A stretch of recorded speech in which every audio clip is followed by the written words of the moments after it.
Captain Elena Vasquez stood in the center of the massive crystal chamber, her hands clasped behind her back as she stared up at the 12 towering figures that surrounded her. Each alien representative sat on a throne that floated 30 feet. Above the polished floor, their forms glowing with different colors of light. Some looked like walking trees made of starlight. Others appeared to be living crystals that sang when they moved. A few were just balls of pure energy that hurt to look at directly. This was the Galactic Council, the ruling body that had controlled the galaxy for over 3 million years. They had built their capital here at the very center of the galaxy, where the massive black hole created a gravitational anchor for their floating city. Elena had never seen anything so beautiful or so terrifying in her entire life. She was here to represent all of humanity.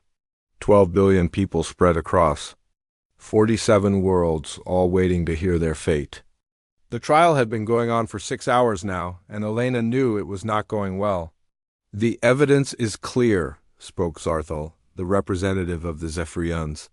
His voice sounded like wind chimes in a gentle breeze, but Elena could hear the anger underneath. The Zephyrians were beings of pure energy who had given up physical form millions of years ago. They considered themselves the most advanced species in the galaxy. These humans have violated the sacred protocols.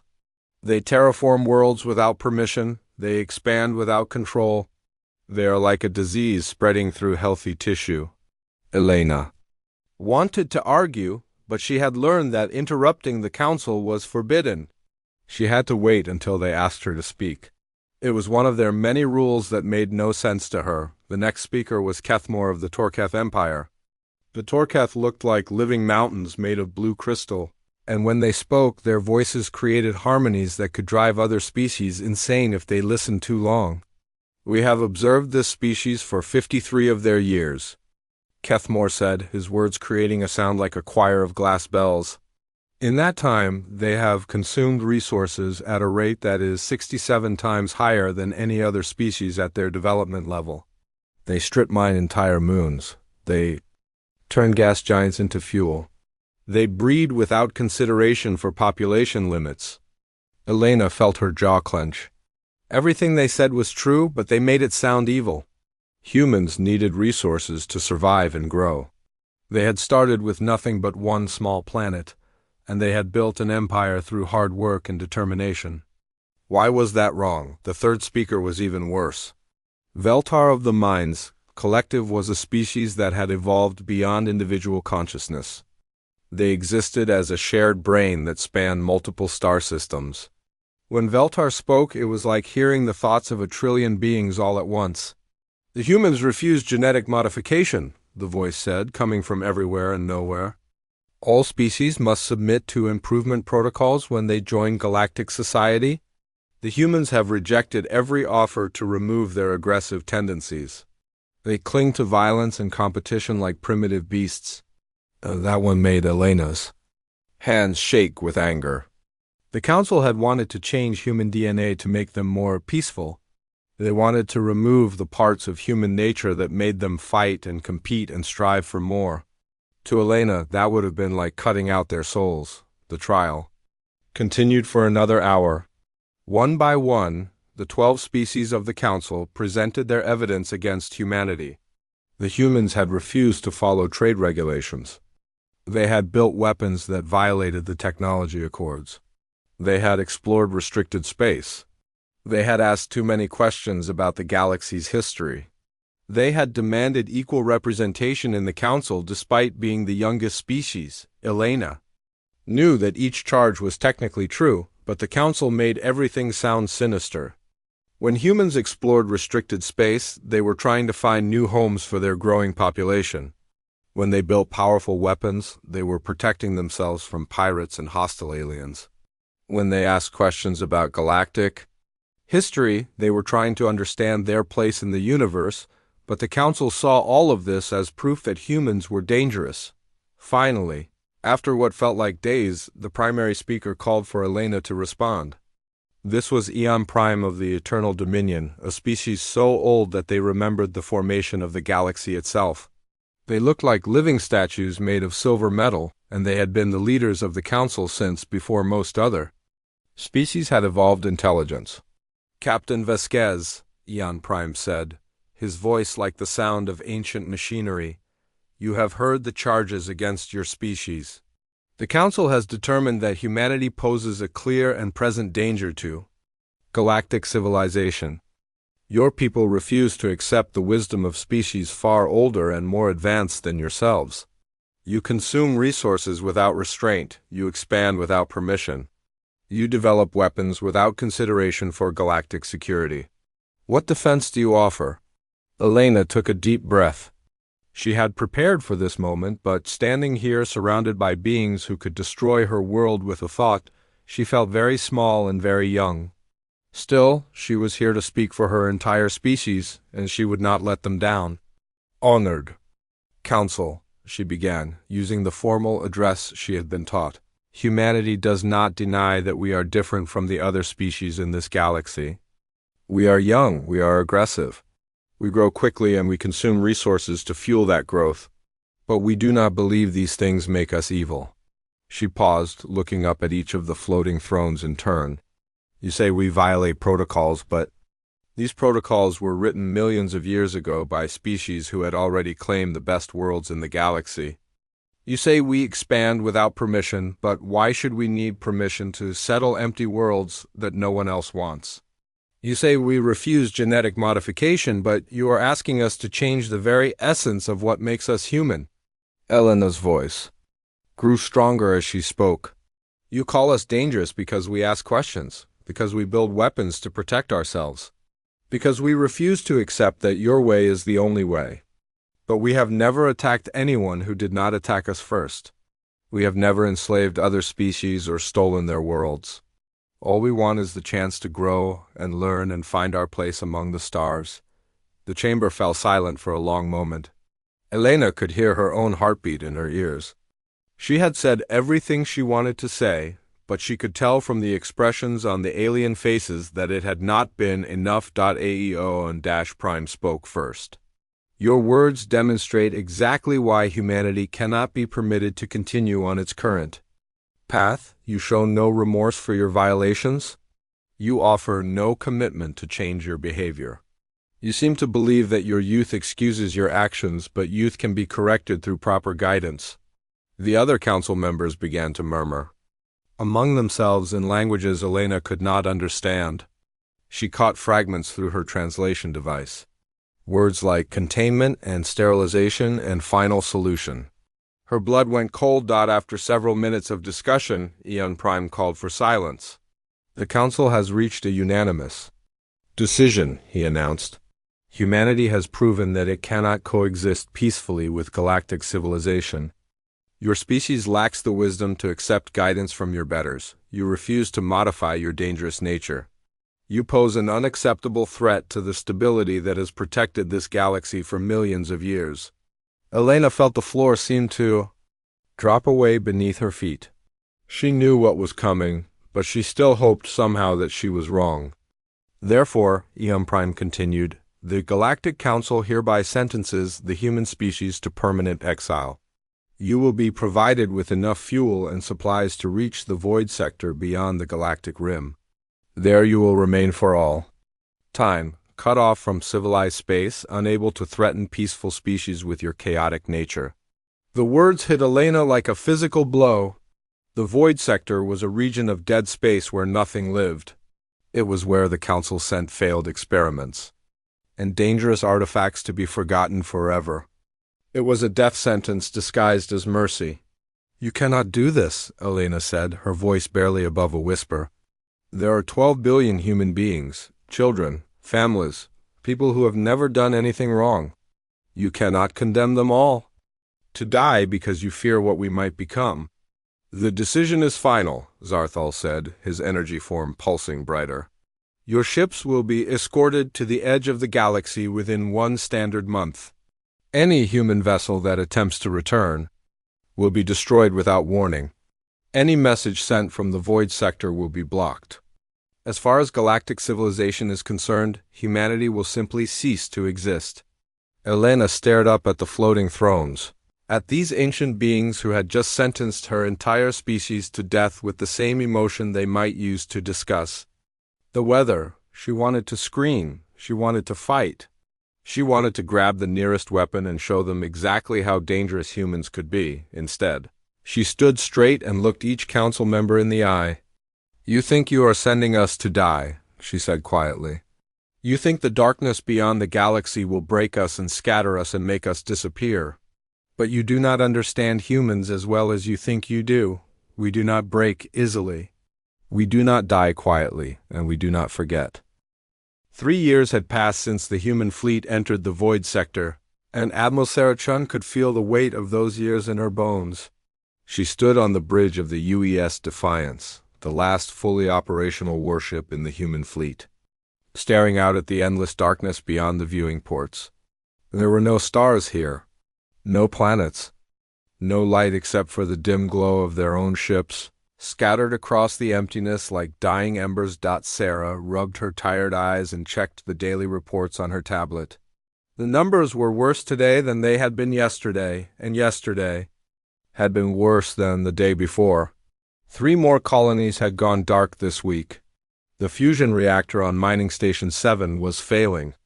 The hydroponic farms on colony ship Prometheus were producing less food each month as the equipment broke down and spare parts ran out. Most troubling of all was the population count. When they had left the galaxy 3 years ago, there had been 12 million humans in the Exile fleet. Today, that number was down to 8.2 million. Some had died from radiation sickness as their ship shielding failed. Others had been killed in accidents as desperate people fought over dwindling resources. A few colonies had simply stopped responding to radio calls, and when scout ships investigated, they found only empty habitats drifting in the dark. President Marcus Torres appeared on her communication screen, his face gaunt and aged far beyond his 50 years. The stress of trying to hold together a dying civilization was killing him slowly. "Sarah, we need to talk," he said without his usual greeting. "Colony ship Washington is requesting permission to turn around." Sarah felt her stomach drop. "How many others?" 17 ships have made formal requests to attempt the return journey, Marcus said. "Their leaders say they would rather die fighting the Council's blockade than waste away out here." I cannot say I blame them. Sarah could not blame them either. The Council had given them just enough fuel to reach the Void Sector with no possibility of return. Any ship that tried to go back would run out of power long before reaching inhabited space. It would be a slow death instead of a quick one, but at least it would be a death with purpose. "What did you tell them?" Sarah asked. "I told them to wait 1 more month, Marcus said. "Dr. Nakamura says he is close to a breakthrough with his energy experiments. If he can find a new power source, we might have options." Sarah had heard about Dr. Nakamura's experiments. The quantum physicist had been working in a converted cargo bay, trying to extract energy from the strange properties of space in the Void Sector. Most of the other scientists thought he was wasting his time, but Sarah had learned to never underestimate human desperation. After ending the call with Marcus, Sarah made her way through the ship corridors to the cargo bay that had been converted into Dr. Nakamura's laboratory. The corridors were dimmer than they used to be as the crew conserved power wherever possible. The air recycling systems made strange noises that had not been there when the ship was new. Everything was breaking down, and they did not have the resources to fix it all. She found Dr. Kenji Nakamura, hunched over a collection of jury-rigged equipment that looked like it had been built from spare parts and pure stubbornness. Cables and wires ran everywhere, connecting devices that were never meant to work together. The air smelled like ozone and burned metal. "Doctor," Sarah said, stepping carefully around the cables, "I hear you have been making progress." Nakamura looked up, his eyes red from exhaustion. He had been working 8-hour days for months, surviving on stimulants and the desperate hope that he could save his species. "Admiral, I think I have found something. The space out here is not empty like we thought. There are fluctuations in the dark matter field that we can tap into." He gestured to a device that looked like a metal sphere surrounded by spinning rings. This should not work according to everything we know about physics. The energy output is impossible. But look at these readings. Sarah studied the display screen he pointed to. She was not a scientist, but she could read numbers well enough to understand what she was seeing. The device was producing more energy than was being put into it. That violated the basic laws of physics that every human child learned in school. How much power are we talking about? Sarah asked. If I can scale this up enough to power the entire fleet for years, Nakamura said, maybe decades. The dark matter here is dense, much denser than in normal space. It is like the Council sent us to a fuel depot and did not realize it. Sarah felt a spark of hope for the first time in months. What do you need to make it work? Time and materials, Nakamura said. And I need Engineer Martinez to help me build the larger version. Her new manufacturing techniques might be the key to making this stable. Sarah had heard about Engineer Rosa Martinez as well. The woman had been experimenting with ways to manipulate matter at the quantum level, using techniques that would have made the Council's scientists laugh. Her methods were crude and dangerous, but they worked in ways that traditional engineering could not explain. Sarah found Martinez in what used to be the ship's main machine shop. Like everything else on the ship, it had been modified far beyond its original purpose. Martinez had somehow expanded the space using modular construction techniques that made the room twice as large as it should have been according to the ship's blueprints. Admiral, Martinez said, looking up from a device she was assembling. Good timing. I was about to test this new manufacturing process. The device looked like a small furnace connected to what appeared to be a computer made from crystalline components. Martinez activated it with a series of commands on a jury-rigged control panel. The furnace began to glow, and Sarah could feel the air itself vibrating with energy. What exactly are you making? Sarah asked. A material that should not exist. Martinez said with a tired smile. I am manipulating the quantum structure of basic metals to create something stronger than anything the Council uses in their ships. The math says it is impossible, but the results say otherwise. She opened the furnace and pulled out a small metal bar that seemed to shimmer with its own light. This piece of metal is stronger than the armor plating on our heaviest warships, but it weighs less than aluminum. If I can produce enough of it, we can rebuild our entire fleet to be better than anything the Council has ever seen. Sarah took the metal bar and was amazed at how light it felt. She could barely believe that something so delicate-looking could be stronger than battleship armor. How did you figure this out? Desperation, Martinez said honestly. When you are facing extinction, you try things that sane people would never attempt. The Council builds their technology based on millions of years of established science. They know what is possible and what is not, but we do not have that limitation. We are willing to try impossible things because we have nothing left to lose. Over the following weeks, Sarah watched as Nakamura and Martinez worked together to combine their discoveries. The energy extraction system powered the quantum manipulation devices, which produced materials that could contain even more energy. It was a cycle that built on itself, each breakthrough making the next one possible, but the most surprising discovery came from an unexpected source. Dr. Lisa Park, as an archaeologist who had been studying the few solid objects they had found. Drifting in the void sector made an announcement that changed everything. These are not natural formations, Dr. Park said during a meeting of the fleet's senior staff. She displayed images of strange geometric structures they had found on a dead asteroid. These are ruins, very old ruins. There was a civilization here long before the Council existed. Sarah studied the images on the main screen. The structures were clearly artificial, but they were built using architectural principles she had never seen before. How old are we talking about? Millions of years, Dr. Park said. Maybe tens of millions. But here is the interesting part. Some of the technology is still functional. I have been studying these energy conduits and they use the same principles that Dr. Nakamura discovered independently. Whoever built these structures knew how to extract energy from dark matter. Marcus leaned forward in his chair. Are you saying that the council has been here before? No, Dr. Park said. I'm saying that someone else was here first. Someone who knew how to do things that the council considers impossible. And I think the council knows about them. Sarah felt a chill run down her spine. What makes you think that? Because this region is not naturally empty, Dr. Park said. Something destroyed everything here. Every planet, every star, every trace of normal matter was removed or destroyed, but the ruins remain, almost like they were protected. The council did not send us here randomly. They sent us to a graveyard. The meeting fell silent as everyone absorbed this information. Sarah realized that their exile was beginning to look less like a death sentence and more like an opportunity. The council had sent them to a place where they expected humans to die quietly and disappear. Instead, humans were learning to do things that even the ancient council had never imagined. What else have you found in these ruins? Sarah asked. Dr. Park smiled for the first time in months. Enough to keep us busy for years. And I think whoever built these structures left them here for a reason.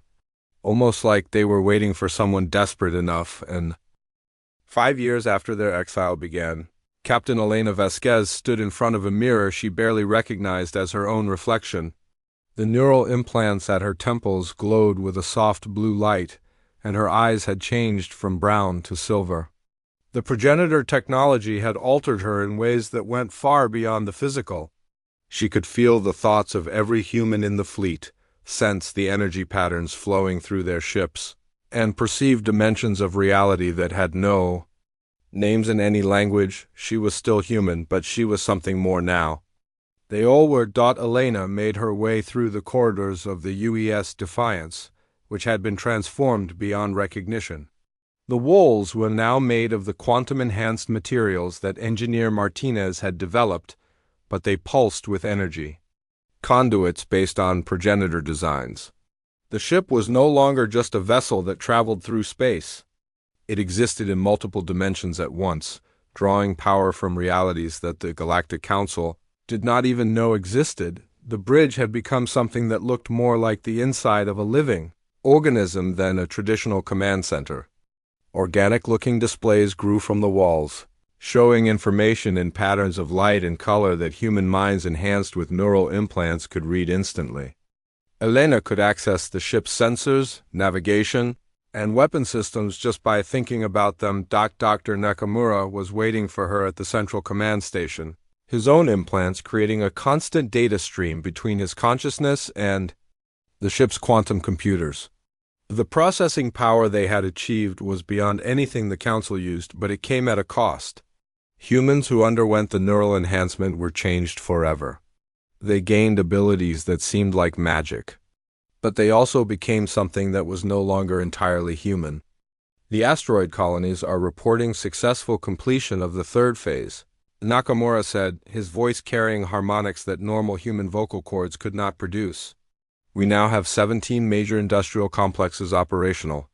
Resource extraction is exceeding our most optimistic projections. Elena nodded, accessing the data directly through their neural link. The asteroid colonies had become massive factories that consumed dead worlds and converted matter at the quantum level, where the Council saw humanity's destructive consumption. As a weakness, the humans had turned it into their greatest strength.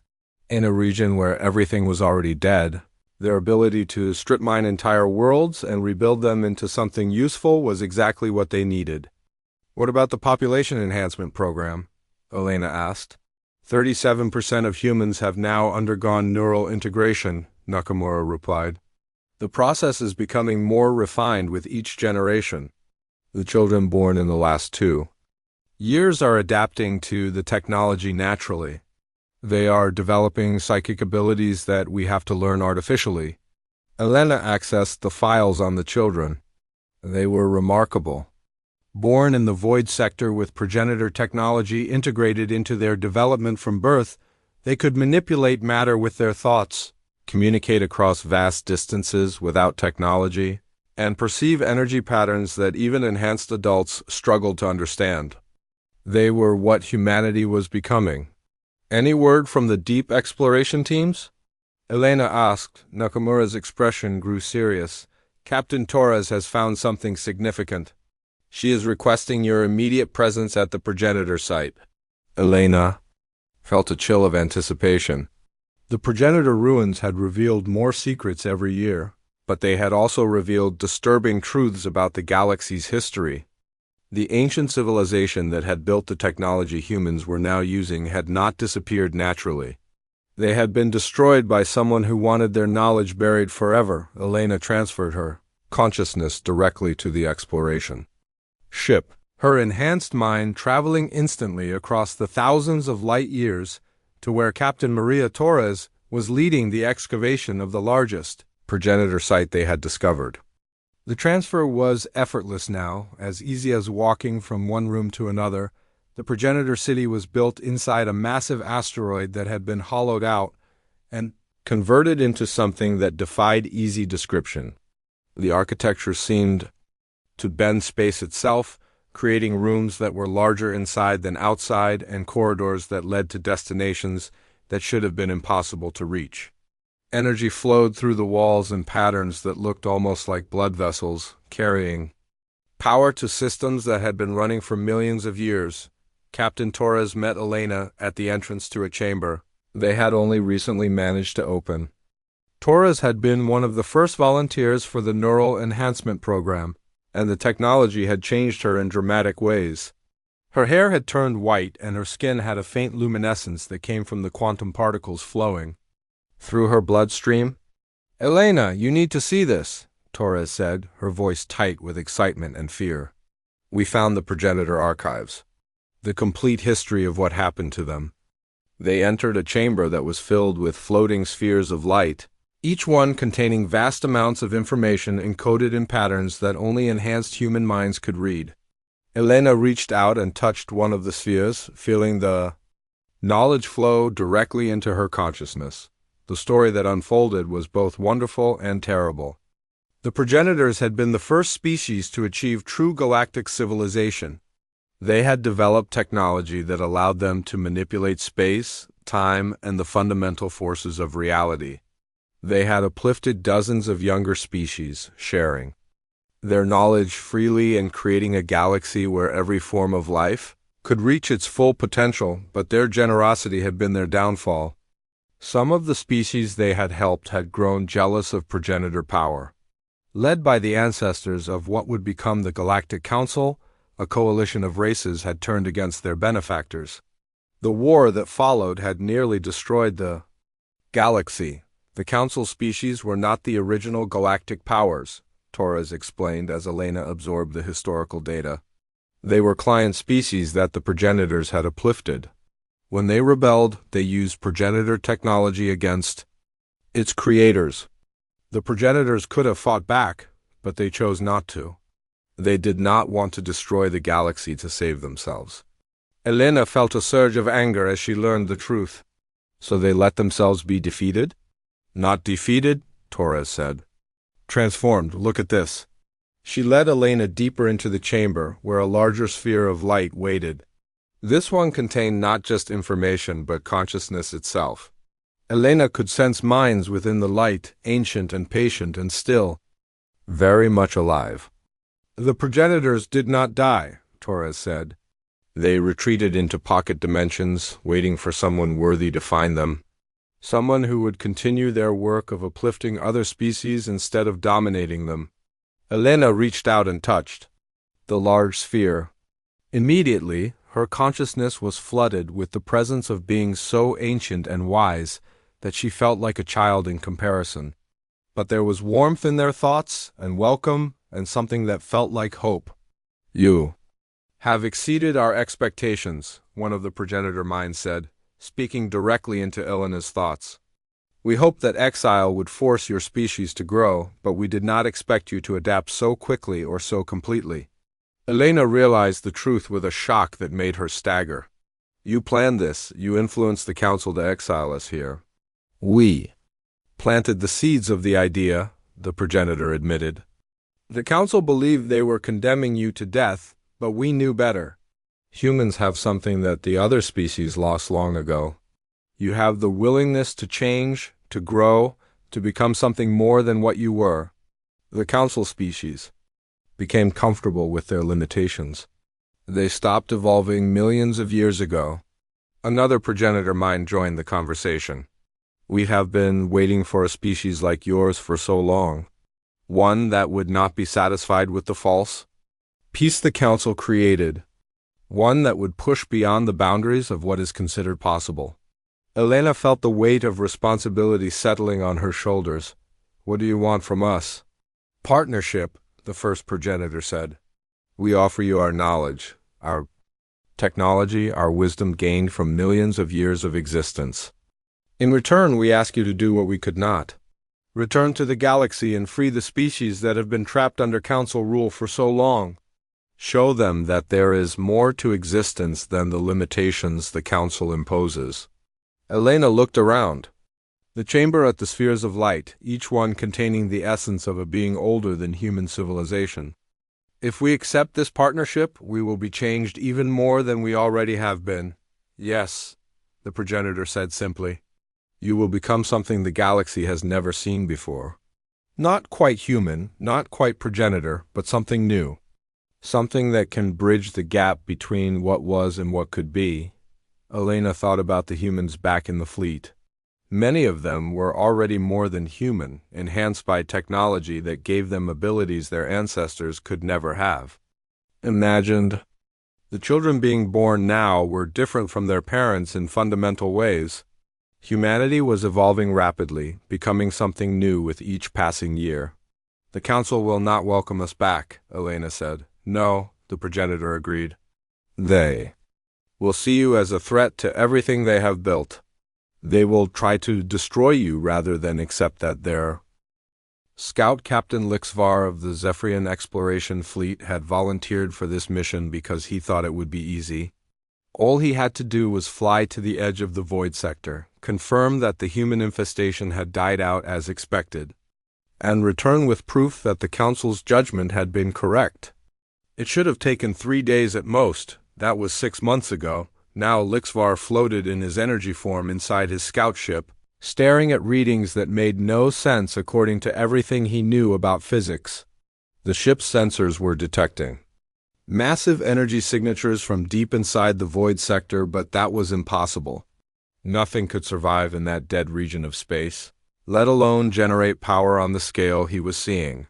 The first anomaly had appeared 2 weeks into his mission. His long-range sensors had picked up what looked like artificial structures where there should have been nothing but empty space. When he investigated, he found massive industrial complexes built around dead asteroids, humming with energy and activity. But the beings operating them were not quite human anymore. They had the basic shape of humans, but they moved in ways that defied gravity. Their eyes glowed with inner light, and they seemed to communicate without speaking. When they noticed his ship, they did not attack or flee. They simply looked at him with expressions that suggested they knew exactly who he was and why he was there. Lix-VAR had tried to remain hidden after that, but stealth was becoming increasingly difficult. The humans, or whatever they had become, seemed to be able to detect his presence no matter how he tried to mask his ship's energy signature. They were always watching him, following him, studying him like he was some kind of interesting specimen. The deeper he went into the void sector, the more impossible things became. He found ships that existed in multiple dimensions at once, their hulls flickering between solid matter and pure energy. He discovered mining operations that were converting entire moons into materials that his scanners could not identify. Most disturbing of all, he found evidence that the humans were not just surviving in the void sector, they were thriving. His mission parameters required him to return with proof of human extinction, but the proof he was gathering would probably get him accused of contamination by dangerous technologies. The Council would assume that exposure to Forbidden's knowledge had damaged his mind. They would never believe that the primitive species they had exiled 15 years ago had become something that surpassed even their own ancient civilizations. When Lixvar finally encountered the human fleet directly, he understood why the Council would refuse to believe his reports. The ships were like nothing he had ever seen before. They moved through space like living creatures, their hulls rippling with energy patterns that hurt to look at directly. The largest vessel was the size of a small moon, but it seemed to weigh nothing at all. His communication system activated without his permission, and a voice spoke in perfect Zephyrian. "Scout Captain Lixvar, you are invited to come aboard our vessel. We have been expecting you." Lixvar felt his energy form contract with fear. He had not identified himself or his rank to anyone. The humans should not even know his language, let alone his name. But the invitation was clearly not optional. His ship was being drawn toward the massive human vessel by forces. He could not resist. The docking bay he was pulled into was impossible. It was clearly inside the human ship, but it was also somehow open to space. He could see stars through what should have been solid walls, but his ship's atmosphere remained intact. The technology required to create such a space was beyond anything the Council possessed. When Lixvar emerged from his ship, he found himself face to face with a being that had once been human. She was tall and graceful, with silver hair that moved like it was underwater, and eyes that seemed to contain the depth of space itself. Neural implants at her temples pulsed with soft light, and her skin had a luminescent quality that suggested she was as much energy as matter. "I am Elena Vasquez," the being said, though Lixvar was certain her lips had not moved. The words appeared directly in his consciousness. "You may remember me from the trial 15 years ago. I was the captain who spoke for humanity before the Council pronounced our exile." Lixvar remembered the trial. He had been present as a junior observer, watching the Council pass judgment on the aggressive young species that refused to accept their guidance. The human captain who had spoken for her people had been defiant but ultimately powerless. This being before him now radiated a power that made Lixvar feel like a flickering candle in comparison to a star. "You are not human anymore," Lixvar managed to say. "I am more human than I have ever been," Elena replied.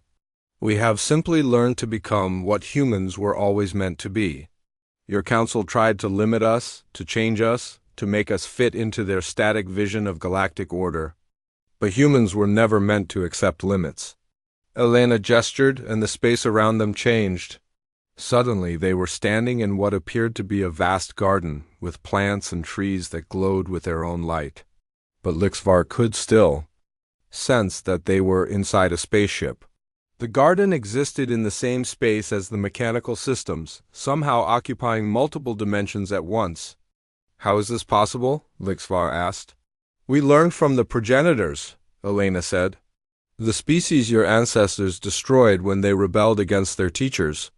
The Council built their empire on stolen technology and murdered wisdom, but they never truly understood what they had taken. They used progenitor tools without progenitor knowledge. We have both." Elena led him through the garden to a viewing area where he could see the full scope of the human fleet. Hundreds of ships floated in formation, each one unique, each one incorporating technology that challenged the basic laws of physics.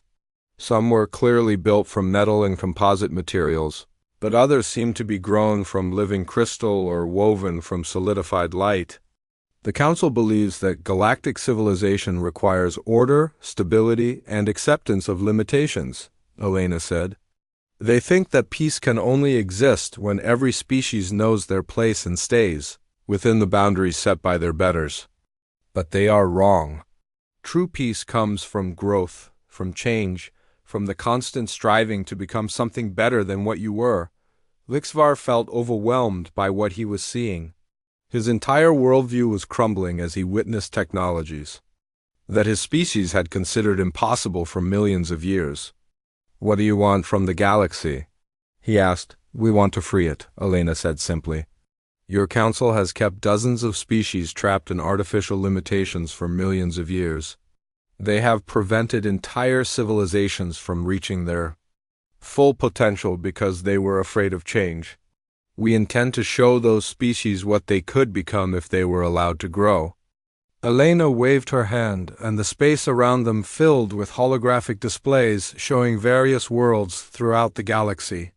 Lixvar recognized many of them as council member worlds and protected territories. "Every species in the galaxy is Capable of so much more than the Council allows, Elena continued. The Torketh could become living quantum computers if they were not limited to their crystal forms. The Zephyrians could manipulate matter as easily as energy if they had not been convinced that physical form was primitive. Even the younger species that the Council protects could develop abilities that would amaze their guardians if they were given the chance. Lixvar stared at the displays, seeing his own homeworld among them. You intend to invade?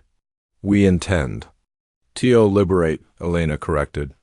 But yes, the Council will see it as an invasion. They will fight us because they cannot accept that their way is not the only way. They will use every weapon they have to preserve their static vision of galactic order. Elena turned to face him directly, her silver eyes seeming to look straight through him. That is why you are here, Scout Captain. You are going to return to the Council and deliver our message. Tell them that humanity has returned and we are not the same species they exiled 15 years ago. Tell them that we offer them one chance to step aside peacefully and allow the galaxy to evolve as it should. Lixvar felt his energy form fluctuating. With fear, they will never believe me. They will think I have been contaminated by Forbidden's technologies. They will believe you when we arrive, Elena said. We are giving them this warning out of respect for what they once were, not because we need their permission. The progenitors asked us to give every species the chance to choose their own path. Even the Council deserves that opportunity. Elena gestured again, and suddenly Lixvar was back in the docking bay standing next to his ship. But now he carried with him a small device that had not been there before, a crystalline object that pulsed with inner light. This contains our formal message to the Council, Elena said. It also contains undeniable proof of what we have become. When you present it to them, they will understand that the old galaxy is ending and a new one is beginning. As Lixvar prepared to leave, Elena spoke one final time. Tell them that the humans they exiled to die have learned to transcend death itself. Tell them that we have become something they never imagined possible. And tell them that we are coming home. 3 months later, Lixvar stood before the Galactic Council in the same crystal chamber where humanity had been judged 15 years earlier. The war that the Galactic Council expected to last for years ended in 72 hours. Not because humanity destroyed their enemies, but because they made resistance impossible in ways the Council had never imagined. Elena Vasquez stood in the center of the Council chambers, the same crystal hall where she had been condemned 15 years earlier. But now the floating thrones were empty except for 3 council members who had chosen to remain. The others had fled when they realized that their ancient weapons simply stopped working when humans were. Present at Eon-Prime of the Eternal Dominion sat motionless on his throne, his silver form dimmed with defeat. Beside him, Keth Moore of the Torketh Empire sang a low harmony of confusion, his crystal body flickering with unstable energy patterns. Only Zarthal of the Zephyrians continued to pulse with defiant light, though even his energy form seemed smaller than it had been during the trial. You have made your point, Eon-Prime said, his ancient voice carrying the weight of 3 million years of authority. Your species has power beyond our understanding. But power without wisdom leads only to destruction. You will become the very thing you claim to oppose. Elena smiled, her enhanced consciousness reaching out to touch the minds of every being in the galaxy. She could feel the fear and wonder of trillions of life forms as they watched their old masters become helpless before humanity's transcendent abilities, but she could also feel something else, hope. You still do not understand, Elena said, her voice carrying harmonics that resonated through dimensions the Council could not perceive. We did not come here to replace your empire with our own. We came here to end the very idea that any species should rule over others. She gestured, and the crystal chamber filled with images from across the galaxy. On 1,000 worlds, the barriers that had kept species trapped in artificial limitations were dissolving. The Zephyrians were discovering they could manipulate matter as easily as energy. The Torketh were learning that their crystal forms could become living quantum computers, young species that had been kept as protected children for millions. of years were developing abilities their guardians had never imagined possible. "This is chaos," Kethmore sang, his crystal body resonating with distress. "Without guidance, without limits, these species will destroy themselves and each other." "No," Elena replied. "Without limits, they will become what they were always meant to be, just as we did." The truth was that the 3-day war had been mostly symbolic. The real change had begun the moment the first human ship had appeared in Council space. Elena and her fellow transcended humans had used their merged consciousness with the progenitor minds to reach out across the galaxy, touching every species, every world, every mind that was ready for awakening. They had not forced change on anyone. Instead, they had simply removed the artificial barriers that prevented natural evolution. The Council's technology that suppressed psychic development stopped working. The genetic modifications that made species peaceful began to reverse themselves. The trade restrictions and territorial boundaries that kept civilizations from growing dissolved like mist. The result was not chaos, but explosion of growth and discovery that the galaxy had not seen since the progenitor era millions of years ago. Elena turned her attention to the viewing screens that showed the transformation taking place across known space. On the world of New Keth, the crystal beings were experimenting with forms of existence that merged their mineral nature with pure energy. They were becoming living networks that could process information at speeds that made even advanced computers seem slow. The Zephyrian colonies were discovering that their energy forms could inhabit and animate matter in ways they had never attempted before. They were creating bodies from stardust and solar wind, becoming beings that could exist equally well as thought or substance. Even more dramatic were the changes among the younger species. The Vegan Federation, which had been kept under protective supervision for 50,000 years, was developing interstellar travel methods that used consciousness itself as a propulsion system. Their minds had grown powerful enough to fold space through pure intention. "You see, this is freedom," Zarthal sighed, his energy form pulsing with anger and fear. "But it is the end of everything we built. 3 million years of peace and stability, destroyed in 3 days. Elena felt a moment of sadness for the council members. They genuinely believed they had been protecting the galaxy. Their methods had been controlling and limiting, but their intentions had come from a desire to prevent the wars and chaos that had marked earlier eras of galactic history. "Your peace was the peace of a graveyard," Elena said gently. "You prevented war by preventing growth. You maintained stability by keeping everyone trapped in boxes too small for their souls. But life is meant to change, to grow, to become more than it was. What you called chaos, we call evolution." She extended her consciousness toward the 3 council members, offering them something that they had never been given before: a choice. "You can join us in this new galaxy, or you can remain as you are. But you cannot stop what has already begun. Every species in the galaxy now knows that growth is possible. They have tasted freedom, and they will never accept limitations again." Eon Prime was the first to respond. The ancient being who had ruled the galaxy longer than human civilization had existed slowly rose from his throne. "Perhaps," he said, his voice thoughtful for the first time in Elena's memory, "it is time for the old to learn from the young." His silver form began to change, becoming brighter and more fluid. Elena could sense his consciousness expanding as he allowed the artificial barriers in his own mind to dissolve. For millions of years, the Eternal Dominion had believed that they had reached the peak of evolution. Now Eon Prime was discovering that there was always room to grow. Kethmore sang a harmony of uncertainty, but gradually his crystal form began to resonate with new frequencies. The Torketh had spent eons believing that their mineral nature made them inferior to energy-based life forms. But Elena could see him beginning to understand that consciousness itself was the only thing that mattered, and consciousness could inhabit any form. Only Zarthal remained unchanged, his energy form crackling with resistance. "I will not abandon everything my people have built," he declared. "Some of us must remember what order and discipline mean." Elena nodded with understanding. "Then remember, But remember, as a teacher, not as a ruler. Help others learn from the mistakes of the past without forcing them to repeat the limitations of the past. She could have changed Zarthal's mind by force. The power she now possessed would have made it simple to override his consciousness and reshape his thoughts.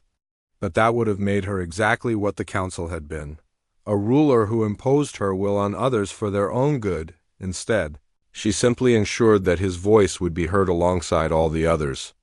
In the new galaxy that was emerging, even those who favored order and tradition would have a place, as long as they did not try to force their preferences on others. The transformation of galactic civilization took months to fully manifest, but the change was irreversible. Species that had been separated by council decree began to meet and share knowledge freely. Worlds that had been designated as protected opened their borders to visitors and trade. Technologies that had been banned as too dangerous were studied and improved by minds that were no longer limited by fear. Elena found herself serving not as an empress or dictator, but as something entirely new, a facilitator of growth. Along with the other transcended humans and the awakened progenitor minds, she helped coordinate the vast project of galactic uplift without trying to control its direction.